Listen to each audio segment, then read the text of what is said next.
Hello and welcome to Sammy's Bookshelf. I'm Sammy and today I am going to be showing you all the books that I read in the first month of the year, January.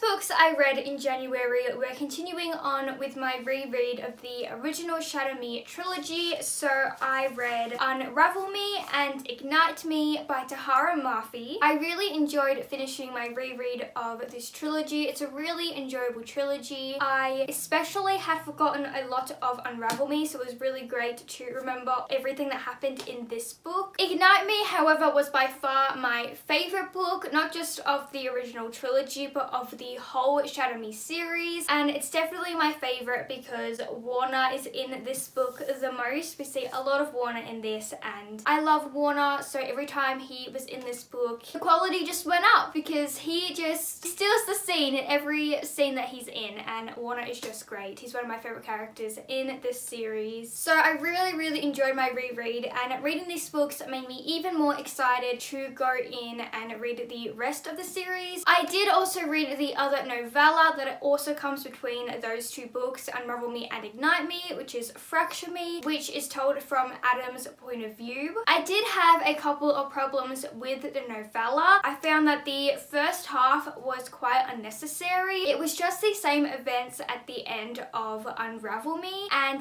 the observations that we got of Adam's character and the things we learned from being in his head and being in his point of view could have all just been communicated with the second half of the book, which is all new events that we didn't see in Unravel Me. I gave Unravel Me a 4 out of 5 stars. I gave Fracture Me a 3 out of 5 stars. And finally, I gave Ignite Me a 4.5 out of 5 stars. Next, I took a little bit of a break from the Shadow Me world to continue on with my Cassandra Clare reread. And last month in January, I read City of Heavenly Fire, which is the last book in the Mortal Instruments series. This book was great. I really have nothing bad to say about it. It's one of my favorites in the Mortal Instruments. Cassandra Clare is really great at writing finales, so it's no surprise that this book was great being a finale, although I do prefer City of Glass better than this. And you know, in this book a lot of things come together. We see characters from other Shadowhunter series in this book and a lot of other cameos. The first time I read City of Heavenly Fire, I had read the books in the wrong order, so all the cameos from other characters in the other Shadowhunter series I didn't understand, but now I do, and it was really fun to read those scenes again now having read the books in the right order.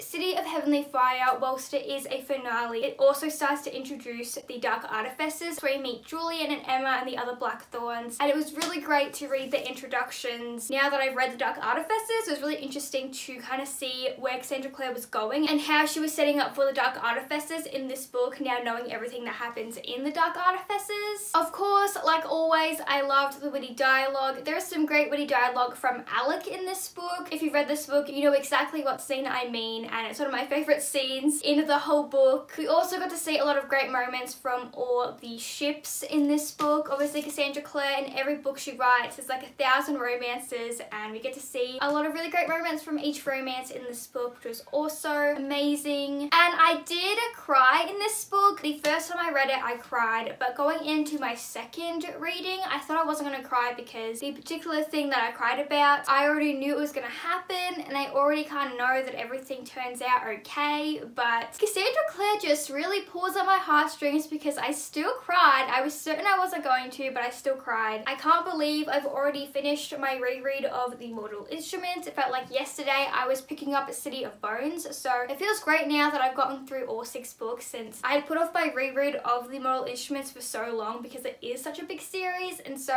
it is very satisfying that I have now managed to finish it. I loved this book. I gave City of Heavenly Fire a 5 out of 5 stars. I then returned to the Shadow Me world and I read the second half of the series, which included the books Restore Me, Defy Me, and the final book Imagine Me. I was super excited to delve into the second half of this series because because I remember when I finished the original trilogy back in the day when I first read it, and even finishing it now before I started this book, it ends in a way but there are still so many questions that I had about this world and the origins of Juliet's powers, and also just how they were going to handle the dismantling of the Re-establishment, which is the big bad government in this dystopian series. And I feel like I truly did get all of my questions answered, and I was really surprised by the direction that Tahereh Mafi took this series. It really surprised me and I really loved that. I loved getting to meet new characters and just learning more about the origins of the Re-establishment and the origins of these powers that these characters have. I also love how Tahereh Mafi handled the main romance in this series. I also just love how she handled the characters in general, because the original Shadow Me trilogy was just that. It was just a trilogy at one point. There wasn't going to be any more books, and so I was really glad that Tahereh Mafi was able to give these characters somewhere to go in terms of their development without extinguishing all of the development that they went through in the first 3 books. I also have to give a shout out to probably my favorite character. I can't decide if Wanna or Kenji is my favorite character, but I just love Kenji. Obviously he's a big fan favorite, but especially in Ignite Me and these 3 books, like his levity is so great. It's such a good contrast from someone like Wanna, who is so stoic. I loved what she did with Kenji's character in this last 3 books, and I love just seeing the progression of these characters' relationships, not just the main romance. It was really, really great. I also enjoyed the 3 novellas that came with these books. I did have one problem with one of the novellas. I felt like, similar to Fracture Me, we saw events that we already saw and it was kind of unnecessary, but other than that, I really enjoyed them. I do have some beef with the last novella though. The last novella comes after the 3rd book, and it's pretty much just an extra little fun thing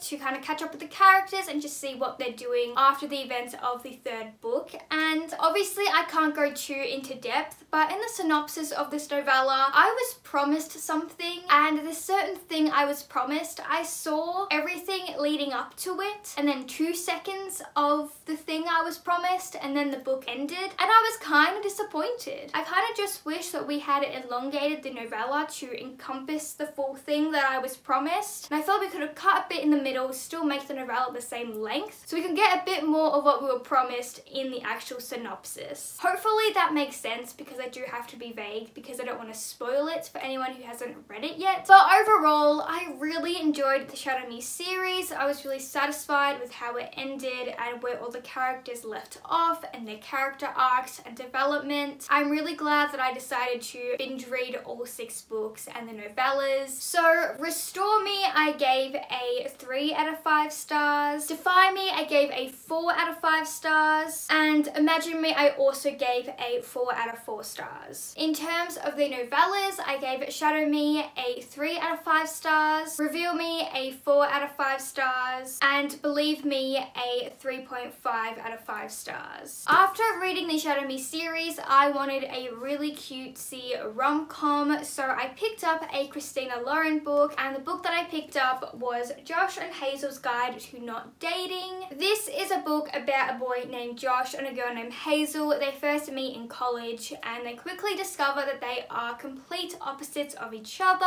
Josh is very organized, he has his life all in order, and Hazel is chaotic and disorganized, and some may find her a bit too much. After college, they lose contact, but they reunite a decade later, and they soon become really good friends. And they start to set each other up with blind dates, and they go on these blind dates together as a double date. But after a slew of bad double dates, Josh and Hazel begin to realize that maybe their relationship is more than just friendship. This book was just everything I wanted. Christina Lauren is very quickly becoming one of my favorite contemporary authors. Every book that I've read of theirs I have just loved. I loved Josh and Hazel's friends to lovers romance. I am very quickly becoming a bigger fan of friends to lovers. I used to not like friends to lovers at all, and I was just very much only an enemies to lovers girl, but great books like this are changing my mind because I loved the friends to lovers romance in this book, and just the moments between Josh and Hazel were just great. It just gives you that giddy feeling that that you want to have in a book like this. I was super satisfied with the ending. The ending has a really great epilogue, which I always love an epilogue in a contemporary book because I hate when contemporary books end right as the couple get together because I want to see them actually be together. This is a super short book. You can definitely read it in one sitting. It was fast paced. If you haven't read this book yet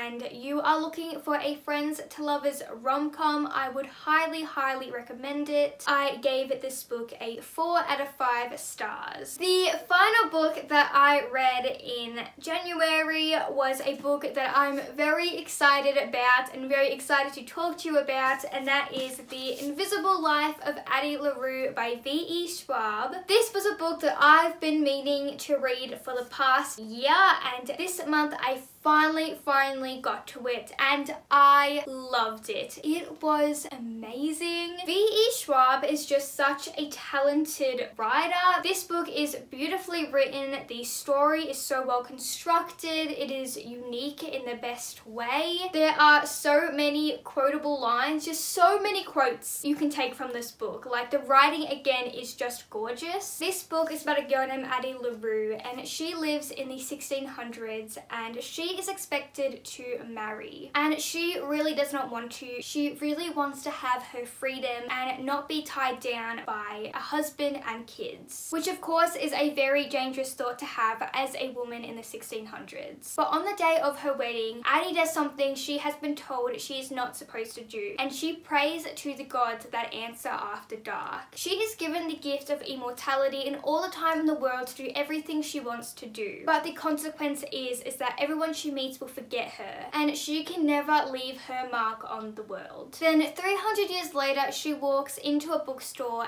and she meets Henry, and he is the first person who remembers her. I loved how we jumped from different timelines of the long life that Addie has lived. And I also just love in this book the theme of the importance of stories. Obviously, as someone who is passionate about storytelling and loves books, I really connected to that theme and the quotes surrounding that theme. It was also super emotional. Obviously had really happy scenes as well, but it also had really bittersweet scenes. I cried multiple times reading this book, and the first thing that I thought when I finished this book was how excited I am to reread it. And usually for me, I don't often reread books that I've just read. The only time I really reread books is if I've forgotten them and I need to read them again to read a sequel. For this book, like, I want to reread it again just for the sake of rereading it and experiencing the story again, even though I've just read it. And so that alone just really goes to show how much I loved this book. I also feel like it's one of those books that I will notice things that I didn't notice the first time around, so that's another reason I'm really excited to reread it. Another thing I also love is, I talked about this in another V.E. Schwab book, but just the characterization of the 3 main characters in this book. V.E. Schwab, I've noticed, really loves to do this thing where a lot of the characters will be opposites of each other, but they're opposites in a way that they then kind of fit together like a jigsaw puzzle. For example, there's a line from this book from Henry where he talks about he's not really much of a storyteller but more of a story keeper. And then we go to Addie LaRue, who is so keen to tell her story to anyone because she can't, because everyone forgets her. I love that about the characterization of V.E. Schwab's characters. This book is amazing. If you have not read this yet, you have to read it. You have to. It is so good. It deserves all the hype. I originally gave this book a 4.5 out of 5 stars, but now that it's been about a week since I finished this book, I just love it even more now. Every time I think about it, I grow more in love with it, and so my final rating is a 5 out of 5 stars. So that was all the books that I read in January. I read a total of 12 books if you also count the novellas. Let me know what books you read in January and what was your favorite, and I'll see you next time. Bye!